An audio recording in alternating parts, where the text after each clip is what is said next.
नमस्कार दोस्तों। 2-3 दिन पहले क्वांट्स म्यूचुअल फंड्स के बारे में कुछ इशू मार्केट में आया, कुछ नेगेटिव न्यूज़ थी, उसकी बहुत ज़्यादा बातें मार्केट में हो रही हैं। आज हम समझते हैं कि म्यूचुअल फंड्स क्या होते हैं, उसका लीगल स्ट्रक्चर क्या होता है, एडमिनिस्ट्रेटिवली कैसे काम करते हैं और क्या फ्लो बनता है, कौन कौन लोग उसमें रोल पार्टिसिपेट करते हैं। नमस्कार दोस्तों। अभी 2-3 दिन पहले एक क्वांट म्यूचुअल फंड के नाम से म्यूचुअल फंड है, उसका कुछ इशू सामने आया कि उसमें कुछ प्रॉब्लम्स हैं।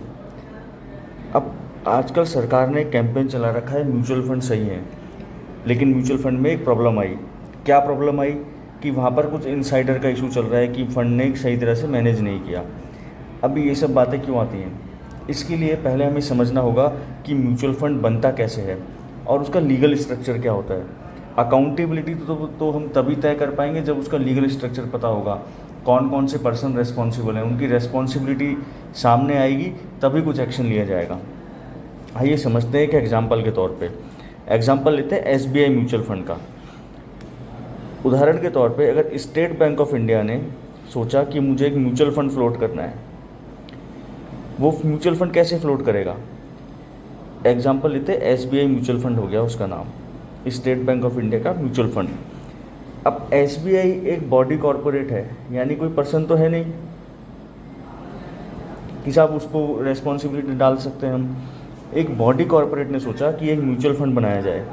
उस म्यूचुअल फंड को बनाने के लिए एसबीआई ने सबसे पहले, एसबीआई को क्या बोला जाएगा? Sponsor of mutual fund.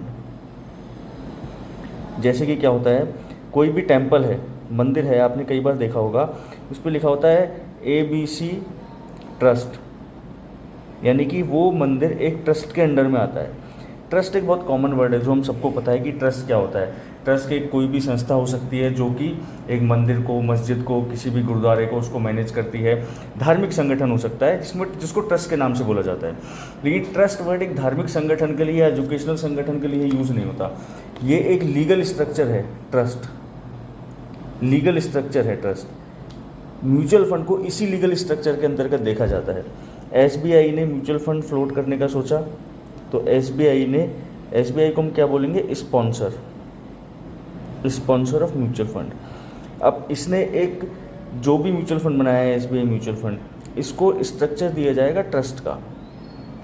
इसको आप कंपेयर कीजिए मंदिर वाली ट्रस्ट से। मंदिर में एक ट्रस्ट बन गई। अब ट्रस्ट बन गई तो ट्रस्ट को चलाने के लिए कुछ लोगों की आवश्यकता होती है। वहाँ पर एक कमेटी बन जाती है, मंदिर में, जो कि बोलते हैं हाँ साहब ये इस ट्रस्ट की कमेटी है, ये इस ट्रस्ट को चलाएगी। यानी कि ये जो लोग होंगे वो इस ट्रस्ट के लिए अकाउंटेबल होंगे, जो भी काम करेंगे ये लोग करेंगे, कमेटी वाले लोग, on the behalf of trust. Same कहानी म्यूचुअल फंड में है। एसबीआई ने म्यूचुअल फंड फ्लोट किया, इसने एक ट्रस्ट बनाई। ट्रस्ट को जैसे कि कोई व्यक्ति, किसी की धर्मशाला होती है, किसी एक परिवार की होती है, उसके आगे नाम ट्रस्ट डाल देता है। उसको मैनेज कौन करता है? या उसका वो मैनेज करती है उसकी कमेटी, जो ट्रस्ट की कमेटी होती है।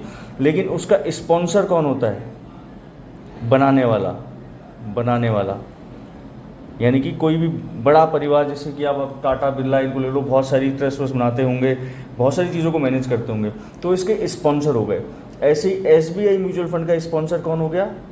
State bank of India. क्योंकि विचार आया एसबीआई के मन में क्या बनाने के लिए? म्यूचुअल फंड बनाने के लिए। म्यूचुअल फंड बनाएगा तो एक ट्रस्ट के तौर पे बनाएगा, यानी स्ट्रक्चर होता है ट्रस्ट का। अब मंदिर की ट्रस्ट या एजुकेशनल इंस्टीट्यूशन की जो ट्रस्ट बनाई जाती है वो किसी के बेनिफिट के लिए बनाई जाती है। किसी के बेनिफिट के लिए, किस चीज़ के लिए? या तो शिक्षा देने के लिए, या किसी का इलाज करने के लिए, जिसको हम मेडिकल ट्रस्ट बोल सकते हैं। कोई हॉस्पिटल हो सकता है, किसी भी के बेनिफिट के लिए। बेनिफिट किसका? जो ये लोग यहाँ पर जाएंगे। ऐसे ही ये एसबीआई म्यूचुअल फंड जो है, इसके भी कुछ बेनिफिशियरी होंगे। यहाँ पे इस वाली मंदिर की ट्रस्ट के, एजुकेशन इंस्टीट्यूशन के ट्रस्ट के बेनिफिशियरी कौन है? जो लोग यहाँ पर जा रहे हैं, जो इलाज अपना सही तरह से नहीं ले सकते, जिनको एजुकेशन प्रॉपर नहीं मिल रही है, उनको एजुकेशन देने के लिए। ऐसे ही एसबीआई भी कुछ बेनिफिशियरी, किसी भी बेनिफिशियरी के लिए ट्रस्ट बनाएगा। वो बेनिफिशियरी कौन होते हैं? इन्वेस्टर्स, हम लोग। तो एसबीआई क्या बोलता है? एक म्यूचुअल फंड बनाना है, तो SBI को हमने बोल दिया स्पॉन्सर।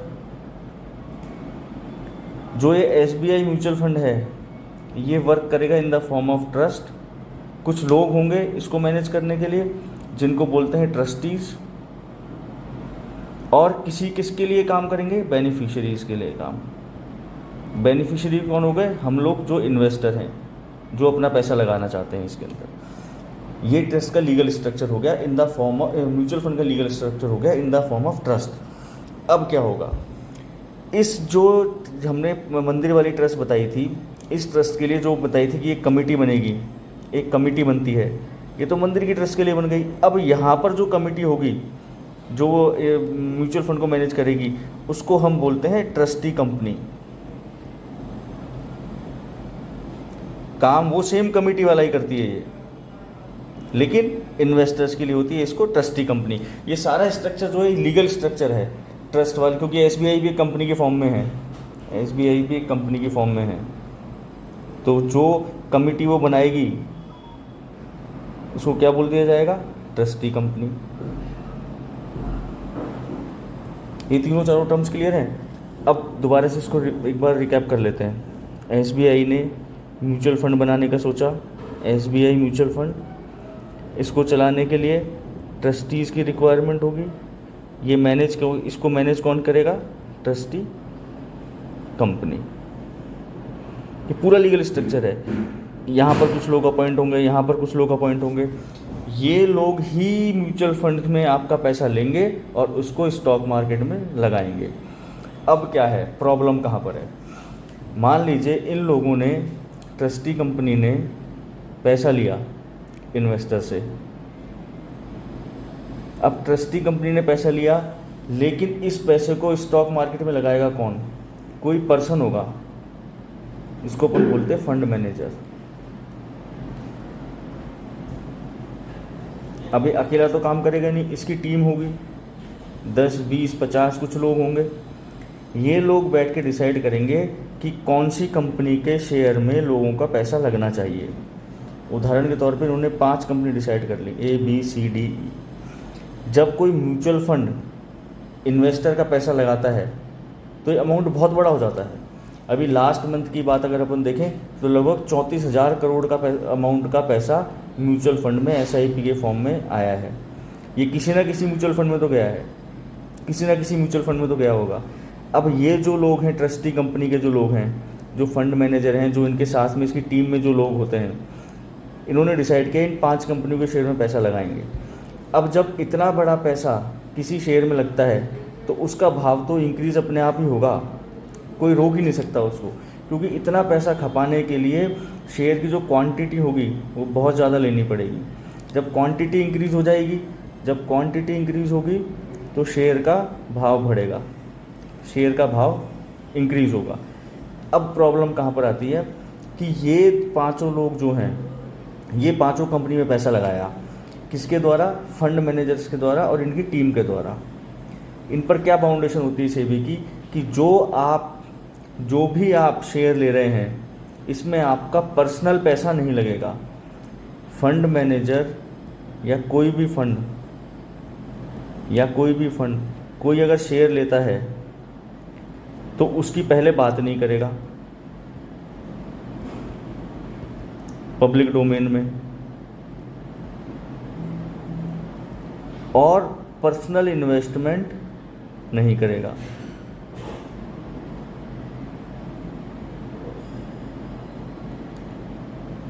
ये क्यों कहा जाता है कि भैया तुम जिस शेयर में इन्वेस्टमेंट करके रखे हो, अगर तुम वही शेयर म्यूचुअल फंड में ले लोगे तो तुमने तो उसका भाव अपने आप बढ़ा दिया, तुम्हें तो कितना भी प्रॉफिट हो सकता है। इसको कहा जाता है इनसाइडर ट्रेडिंग। किसी भी म्यूचुअल फंड की ये बाउंडेशन होती है कि जिसमें भी फंड मैनेजर पैसा लगाएगा उसकी ना तो बात करेगा, उस शेयर का नाम नहीं लेगा, या फिर दूसरा पब्लिक डोमेन में जो इन्फॉर्मेशन है, कोई भी इन्फॉर्मेशन पब्लिक डोमेन में नहीं देगा। ये किस लिए होता है, इन्वेस्टर्स के प्रोटेक्शन के लिए। जिस शेयर में पैसा लग रहा है अगर वो पता लग गया तो उसका भाव अपने आप बढ़ने लग जाएगा, या फिर जो शेयर तुम लेने वाले हो उसको पब्लिक डोमेन में अगर तुमने बोल दिया तो उसका भाव अपने आप बढ़ने लग जाएगा, तो आप इनसाइडर ट्रेडिंग की कैटेगरी में आ जाओगे। सेबी जो चेक करता है वो यही प्रॉब्लम चेक करता है कि आपने जो शेयर आपके पास है, क्या आपने वो तो फंड में नहीं ले लिया, या फिर क्या आपने लीगल कंप्लायंस जो करनी थी वो कंप्लायंस नहीं करी। यही इश्यूज म्यूचुअल फंड में सारे के सारे आते हैं। ये अभी 2-3 दिन पहले जो इशू आया वो भी यही वाला इशू है, ये चेक करना कि कोई मिसमैनेजमेंट तो नहीं है उसके अंदर। ये पूरा स्ट्रक्चर, लीगल स्ट्रक्चर होता है म्यूचुअल फंड का, कि म्यूचुअल फंड क्या होता है, कैसे काम करता है, कौन लोग उसको मैनेज करते हैं।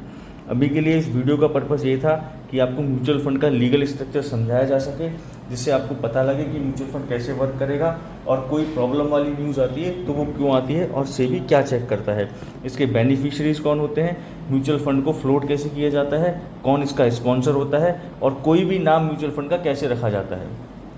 अभी के लिए इतना ही। बहुत बहुत धन्यवाद दोस्तों।